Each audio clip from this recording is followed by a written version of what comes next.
This tape illustrates the use of a group format using movement and the elements of a group format.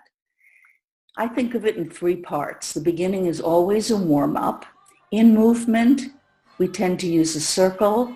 A circle is democratic. Everyone can see each other. You can make eye contact. It's universal. And it's a symbol of wholeness. So starting in a circle is, for the way I work, basic. We do the circle, and as you'll see in a moment, we also mark the center of the circle and the inside of the circle. This is actually symbolic of what we call in psychology creating a holding container, a holding space. You're marking the boundaries of what's inside and what's outside, of who's included, everybody's included, and you create a safe space in this way. So the circle is a physical symbol of a safe space and a holding environment. Once you've marked the circle, you start with introductions of people in the circle, and you start very basically. We start with body part warm-ups, where we always start with the feet on the ground and being grounded in this reality. And we start making eye contact, but we start warming up different parts of the body, shaking, loosening up, getting the blood flowing, getting the circulation going. We also believe that each person has a unique movement style. So as we're doing introductions, people make a gesture, any gesture. But as you can see in the tape, everybody does a gesture slightly differently. So we can already start seeing what we have in common and what our individual differences are. We are always working with this in the circle, with the boundary between individual differences, but belonging to a group, belonging to a circle, and yet not getting lost as an individual. So we start marking out our own movement style, our own movement preferences. This is like the way we organize ourselves in time, through space, in interactions. We have very distinctive nonverbal styles. So we start learning to communicate nonverbally. We practice basic elements of all human communication. Babies do it. Animals do it. It's a developmental pattern of giving and taking, of sharing, of reaching out, of reaching in, of drawing boundaries around ourselves. And then as a leader, I follow these movements in the circle. I pick up cues from the participants so everyone feels mirrored, everyone feels heard, seen, also essential in establishing group trust.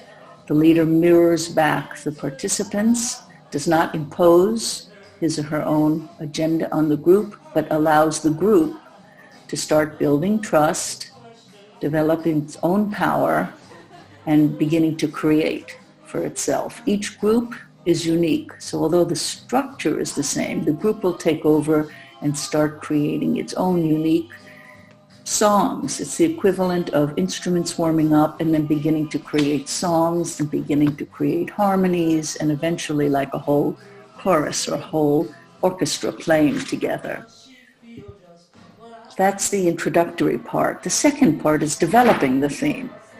And in this part, we start deepening the movements. We start adding energy. We start, as we say in dream images, we start amplifying the images. We repeat them.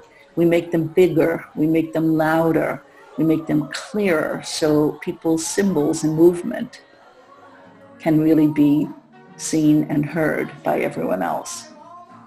We practice certain structures like leading and following so that everybody gets a chance to feel what it's like to be the leader or to be a follower. This, of course, each one of these structures promotes lots of insight about how this relates to your personality. We usually talk at the end, focusing on keeping the momentum of the movement going. At a certain point, the group members start supporting each other with clapping, with rhythm, indicating that they're there for each other. This helps each person develop the confidence to develop his or her own dance, his or her own style. And then at a certain point, it seems like the whole group is leading. At this point on the floor where everybody's playing, on the one hand, it has the innocence of a children's game, but that's based already on the group having developed trust, giving and taking, establishing boundaries and safety, so that the group can then begin to work as a group. And then finally, we see in this group transformation, where new parts of this particular woman, who's in the center of the circle, always wanted to be a dancer. And her parents told her that she couldn't, it wasn't practical, and she became an office worker, but always had the dream of becoming a dancer inside of her. So you can see in the movement how new parts of the personality can emerge that have been maybe suppressed or not allowed to come out. We get surprises. We find parts of ourselves that we didn't know were there. And this gives us more energy to be effective in the world, to express our whole selves. Some of these parts of the body are in the body or the body unconscious, which holds memories and parts of the selves that often the cognitive brain is not aware of. Through this dance and through the support of the group, this woman begins to find the freedom to express her own power and her own symbol of transformation. She becomes a beautiful dancer. And in this way, her dream is experienced. So now it's alive for her. And it's realized. For a moment, she is the beautiful dancer. And this will change her.